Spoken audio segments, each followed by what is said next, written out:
এখন আমরা বল যে চ্যাপ্টারটি রয়েছে খুবই গুরুত্বপূর্ণ একটি চ্যাপ্টার, এখান থেকে প্রতিবার সৃজনশীল আসবেই, এবারও আসবেই। দেখো খুবই গুরুত্বপূর্ণ সৃজনশীল দেখা, এখানে একটি 5 কেজি ভরের বস্তু একটি মসৃণ তলে স্থির অবস্থায় ছিল, এর উপর 20 নিউটন বল প্রয়োগ করা হলে বস্তুটি চলতে শুরু করে এবং বাধা দানকারী বল 5 নিউটন বলা আছে। এখন আমরা যদি গ নম্বর প্রশ্নটা লক্ষ্য করি, দেখো কতবার বোর্ডে আসছে। গ নম্বর প্রশ্নটা লক্ষ্য করো, গ নম্বর প্রশ্নটাতে কি বলছে? গ নম্বর প্রশ্নে বলছে বস্তুটির ত্বরণ নির্ণয় করো। ত্বরণ নির্ণয়ের সূত্র কি জানি আমরা? আমরা জানি কি? আমরা জানি, একটু সাইডে লিখি। আমরা কি জানি? নিচে লিখি, হ্যাঁ। এফ ইকুয়াল টু, আমরা জানি F equal to M A. তাহলে ত্বরণ নির্ণয়ের ক্ষেত্রে সূত্র কি? A equal to F by M. তার মানে আমাদেরকে এফ এর মানটা জানতে হবে। দেখো এখানে এফ এর মান কিন্তু দুইটা দেওয়া আছে। একটা হলো 20 নিউটন বল প্রয়োগ করছে, মানে এখন আমরা দেখো এখানে প্রয়োগ করছে 20 নিউটন বল এবং বাধা দানকারী বল 5 নিউটন। এখন আমরা হচ্ছে কার্যকর বল, মানে যেটা আমরা মূল পাবো সেটাকে নির্ণয় করি। দেখো এখানে লিখবা, আমরা জানি, সংক্ষেপে লিখলাম আমরা জানি। আমরা জানি কি? এখানে লিখবা কার্যকারী বল, কার্যকারী কার্যকারী বল ইকুয়াল টু প্রযুক্ত বল, প্রযুক্ত বল মাইনাস কি? বাধা দানকারী বল, বাধা দানকারী বল। এখন যেটা করবা, দেখো আমরা নির্ণয় করব কি? কার্যকারী বল। কার্যকারী বল যেহেতু নির্ণয় করব, কেন কার্যকারী বল নির্ণয় করব?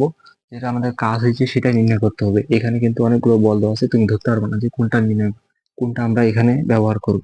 অবশ্যই আমাদের ব্যবহার করতে হবে হলো কার্যকারী বল। প্রযুক্ত বল 20 নিউটন, তাহলে 20 নিউটন এখানে দিয়ে দিলাম। এবং আমাদের দেখো এখানে বাধা দানকারী বল 5 নিউটন, তাই 5 নিউটন। এখন অনেকে বলতে আর মাইনাস কেন দিলাম, এটা হলো সূত্রের মাইনাস। সূত্র বলতে কি, এটা হলো একটা তোমার সমীকরণের মতো। এটা হলো, এটা এরকমই হয়। কেননা হবে হলো, এখানে দেখো প্রযুক্ত বল যেটা আছে সেটা বাধা পাওয়ার কারণে কিন্তু তোমার মূল যে কার্যকর যেটা কাজ হচ্ছে শুধু অতটুকু পাবো শুধু। 20 - 5 15, এখানে 15। তাহলে দেখো এখানে আমরা মানটা বসাই দিই।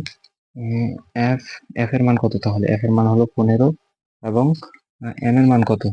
এম এর মান 5 কেজি দেওয়া আছে, তাহলে 5। তাহলে কত আসে? তাহলে 5 × 3 = 15, 10 মিটার/সেকেন্ড স্কয়ার। খুব ইজি না? বুঝতে পারছো?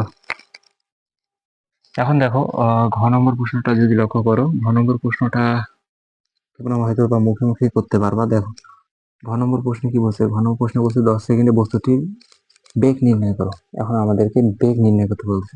বেগের ক্ষেত্রে কোন সূত্রটা ব্যবহার করবা? দেখো আমাদের কিন্তু আমরা গ থেকে কি পেলাম? গ থেকে আমরা পেয়েছি এ ইকুয়াল টু 3 মিটার/সেকেন্ড স্কয়ার, এটা ত্বরণটা পাই গেছি আমরা গ থেকে। এবং আমাদের এম এর মানও কিন্তু দেওয়া আছে। এখন আমরা যে কাজটা করব, দেখবো আমরা জানি আমরা কি জানি? আমরা যদি বেগ নির্ণয় করতে বলছি, যেহেতু আমরা শর্টকাট সূত্রটা ব্যবহার করি, v equal to u plus a t. 10 সেকেন্ডে বস্তুটির বেগ নির্ণয় করো। সেই জন্য আমাদের যেহেতু সময় এবং আমাদের ত্বরণ জানা আছে, সেহেতু আমরা এই সূত্রটা ব্যবহার করলাম। এবং আমাদেরকে বলে দেওয়া আছে, উদ্দীপকে যদি লক্ষ্য করো, যে একটি মসৃণ তলে স্থির অবস্থায়, এই স্থির, এটা কিন্তু একটা খুবই গুরুত্বপূর্ণ বিষয়। স্থির, স্থির মানে কি? আদিবেগ কি তার? 0 মিটার/সেকেন্ড। তাহলে আমরা মানটা ব্যবহার করে ফেলাই, 0 প্লাস এর মান কত? 3। এবং টি এর মান কত পাইছি? এখানে টি এ 10 সেকেন্ড বলে দিছে। তাহলে আমরা যদি ক্যালকুলেশন করি 3×10 = 30, তাহলে হলো 30 মিটার/সেকেন্ড। আশা করি বুঝতে পারছো, খুবই ইজি। যারা চ্যানেলে নতুন অবশ্যই সাবস্ক্রাইব করবা, কেননা